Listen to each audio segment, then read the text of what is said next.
Conscious Ones, it is Emma Jane here, your Quantum Akashic Guide. Oh dear. Interesting that my throat is now starting to do that when I'm about to talk about what I'm about to talk about. So I wanted to just do a quick video about identity and what it is you need to release around your identity and who you think you are. So clearly this is a truth thing coming through from the throat right now, not just for me but for all of us. We have this tendency to hold on to an identity that isn't necessarily who we are or even who we actually were.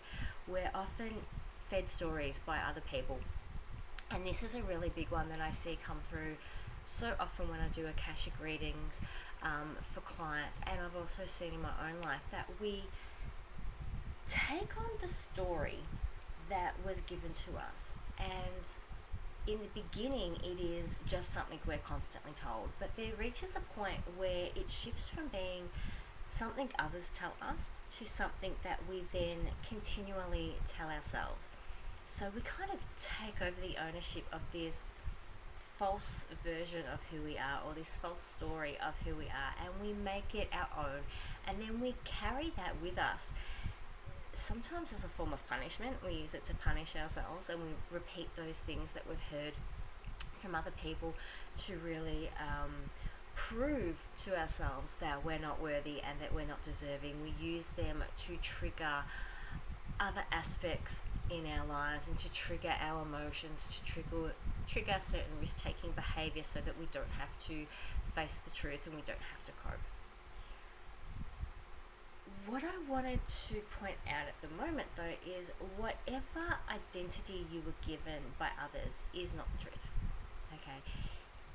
If you were told that you were a failure, that you were a burden, that the reason other people fail is because of you, that life would be so much better for those people if you weren't in it, that it's your fault that blah blah blah happened. None of this is true, and I'm very well aware that for some of you hearing this right now that it's going to be difficult to believe that. When we are stuck in that, not even stuck really, when we are in the beginning of our healing, it can be very difficult to believe that those lies are actually lies.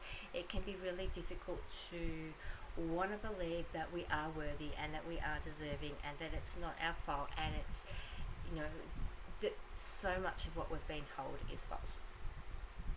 But this is one of the keys to starting that healing process, particularly if you are struggling with emotional eating or engaging in other behaviours that allow you to numb your pain. So much of it is going to be tied up into that identity that you are holding on to from the past that isn't who you are today. I have one particular identity that I tend to hold on to from about 20 years ago.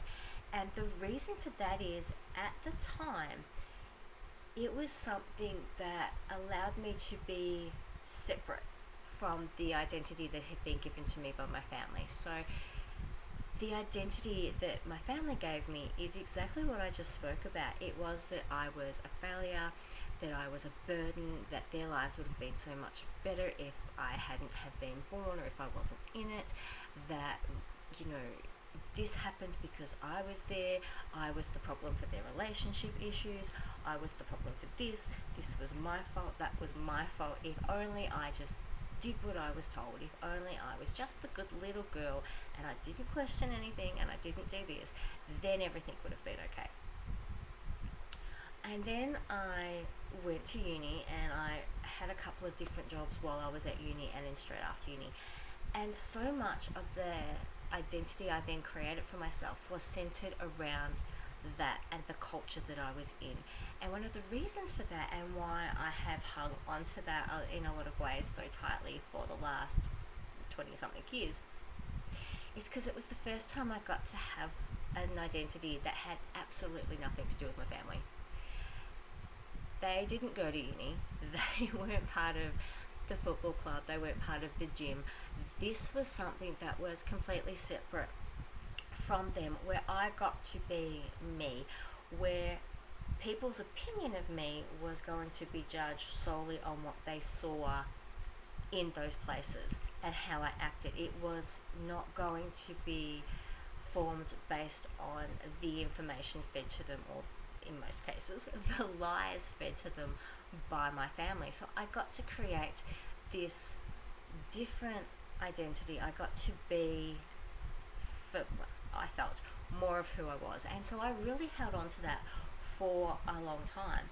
And now that's shifting because I'm doing slightly different work. I'm still obviously working within health with my focus on emotional eating and eating disorders and body image, but I do it in a different way. And so now there's a new identity taking over. And again, it is one that has absolutely nothing to do with those stories from the past of how this was my fault or that was my fault. And this can be really triggering. It took a very long time to deal with the emotions that would come up with that whenever I began to try and work with that or heal that aspect of myself.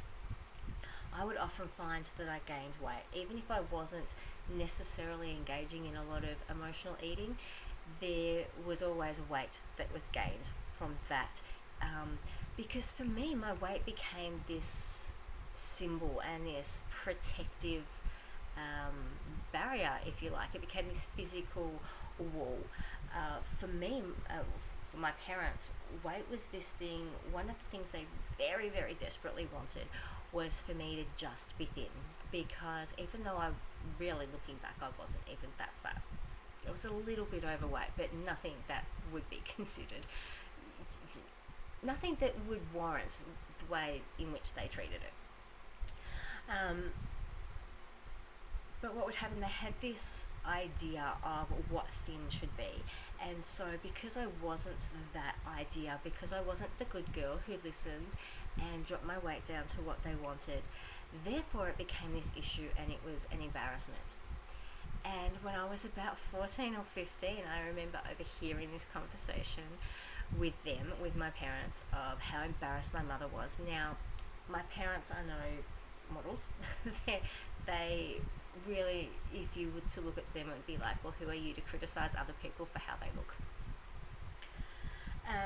But there was this big conversation I overheard one night in which she just didn't want people to know I was her daughter. And I had, up until that point, been trying to do the right thing and get healthy and lose weight and get the, the ideal body, the one that I'm supposed to have. And then that all changed.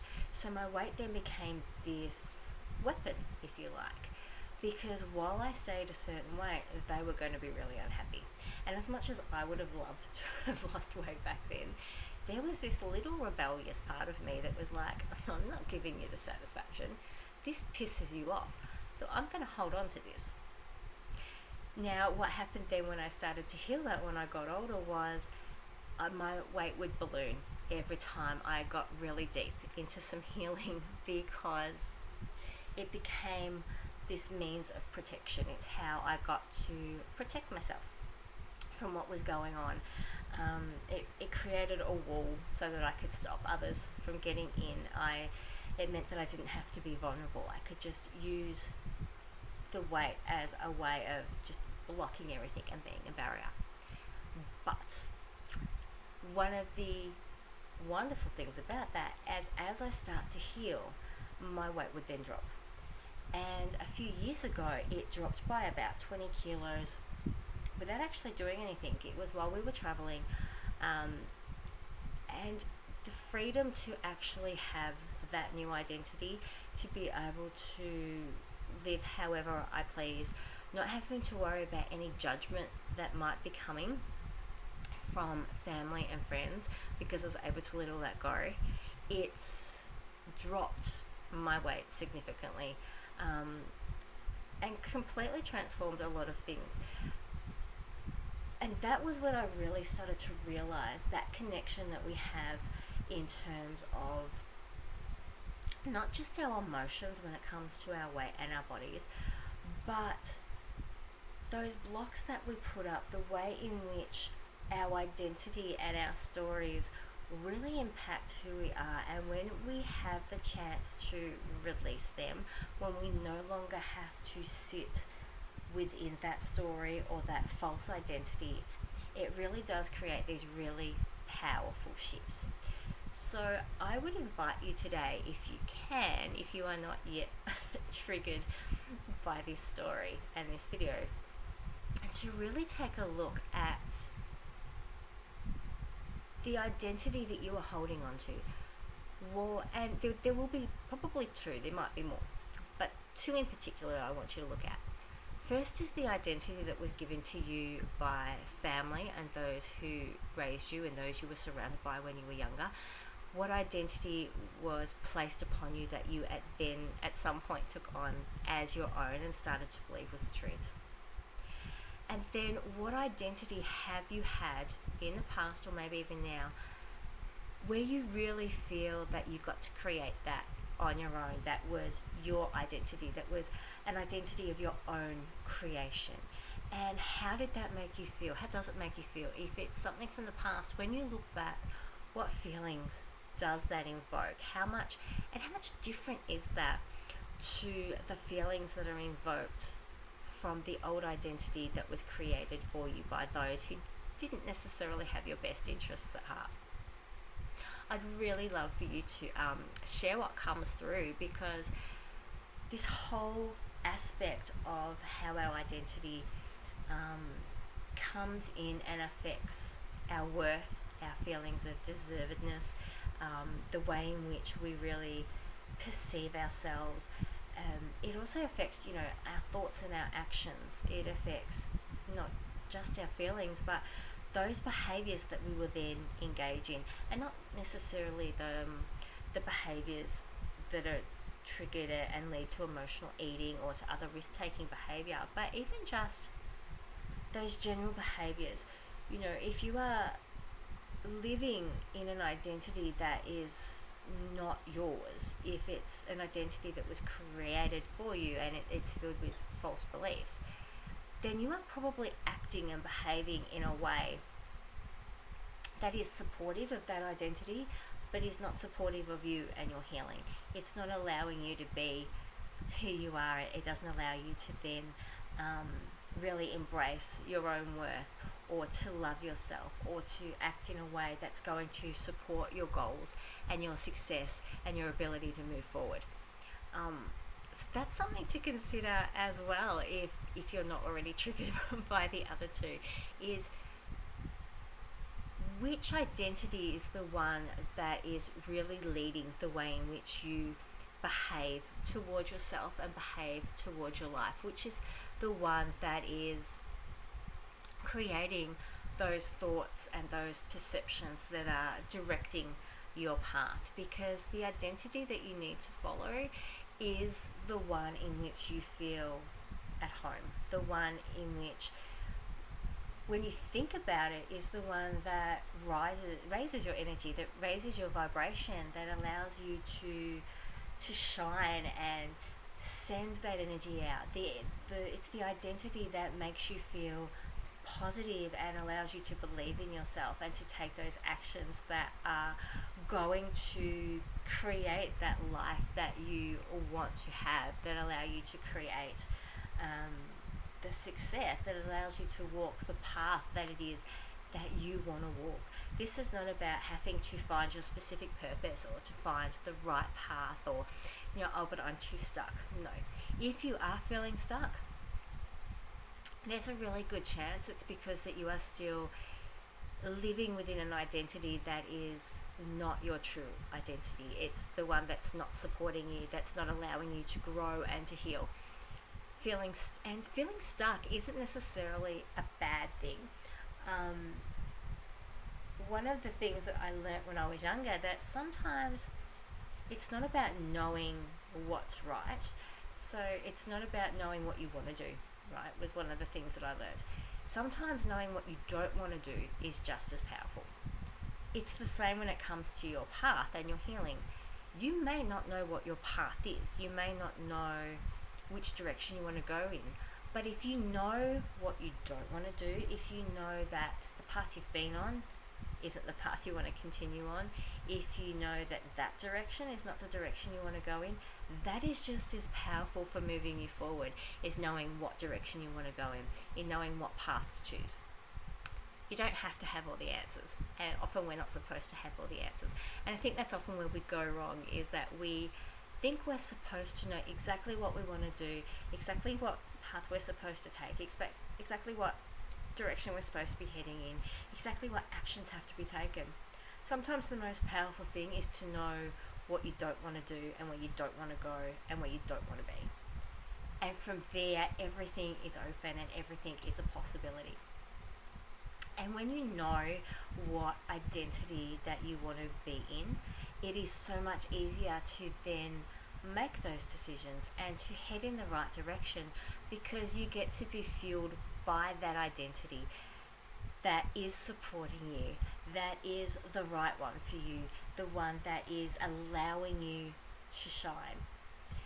So take some time today and really look at those two identities. The one that is completely false, created by others, that just does nothing but lower your vibration, lower your energy, and drag you down so that you feel that you are powerless and undeserving and unworthy. And then look for the identity that raises you up, that allows you to shine, that allows you to feel that, yes, I can do this, I can have this success, I can have this life, I can create what it is that I want, because that's the identity that is going to help you heal the most and help you step into who you truly are. Have a wonderful day.